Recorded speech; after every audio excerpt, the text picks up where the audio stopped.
Assalamualaikum warahmatullahi wabarakatuh. Bagaimana hukum mengirimkan surah Al-Fatihah kepada orang yang sudah meninggal? Kita simak penjelasan dari Ustadz Syafiq Risa Basalam. Adapun berkaitan dengan mengirim Al-Fatihah buat yang meninggal dunia, memang berkaitan dengan apakah mengirimkan bacaan Al-Quranul Karim, baik itu Al-Fatihah, baik itu surah Al-Baqarah, baik itu surah Al-Kahfi, baik itu surah Yasin, apakah akan sampai kepada yang meninggal dunia? Ini permasalahan yang diperselisihkan oleh para ulama.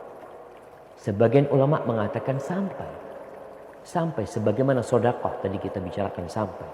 Maka ketika seorang membaca Al-Quranul Karim, kemudian dia menghadiahkan pahalanya buat yang meninggal dunia, maka akan sampai. Tapi sebagian ulama lainnya mengatakan tidak sampai. Memang kalau kita melihat Rasulullah SAW, bagaimana sih beliau mendoakan yang meninggal dunia? Apakah beliau mengajarkan kepada para sahabatnya untuk mengirimkan Al-Fatihah? Coba dicari hadisnya, dicari bagaimana para sahabat mengamalkannya. Kalau memang ada, ya kita amalkan. Tapi kalau tidak, lebih baik, lebih selamat kita. Kalau memang Nabi SAW tidak menyuruh kita melakukan hal itu. Tapi sekali lagi, sebagian ulama mengkiaskannya sebagaimana sedekah itu bisa sampai, maka bacaan Quran pun bisa sampai. Tapi kalau kita menilai bagaimana Nabi SAW mendoakan yang meninggal dunia, ya beliau mendoakan aja. Allahumma gfir lahu. Seperti sholat jenazah. Kita lihat nih, bagaimana ritual sholat jenazah. Takbir pertama kita baca Al-Fatihah. Dan Al-Fatihah itu kita tidak kirimkan kepada yang meninggal dunia. Itu kita baca Al-Fatihah.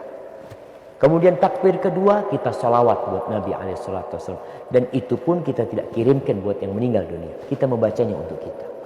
Takbir yang ketiga di sini berisikan doa. Setelah Al-Fatihah, setelah salawat kita mendoakan yang meninggal dunia. Bukan mengirimkan Al-Fatihah dan salawatnya. Kita katakan Allahumma gfir lahu warhamhu wa'afihi wa'fu anhu wa akrim nuzulahu wa wassi' mudkhalahu waghsilhu bil ma'i wath thalji wal barad. Allahumma ij'al qabrahu rawdatan min riyadil jannah. Allah jadikan kuburannya taman dari taman-taman surga. Wa la taj'al qabrahu hufratan min hufarin niran. Jangan jadikan kuburannya lubang dari lubang-lubang neraka. Jadi seperti itu. Setelah itu takbir yang keempat beliau mendoakan lagi. Maka kalau kita ingin mendoakan orang tua kita, ya doakan. Antum mau baca Al-Quran Karim, mau bertawasul dengan bacaan Quran itu. Setelah antum mengaji, kemudian antum ya Allah, aku sudah baca Quran, ya Allah, mohon kau ampuni dosa orang tua aku. Maka itu lebih utama daripada tadi mengirimkan bacaan Quran. Tapi memang masalah ini diperselisihkan oleh para ulama.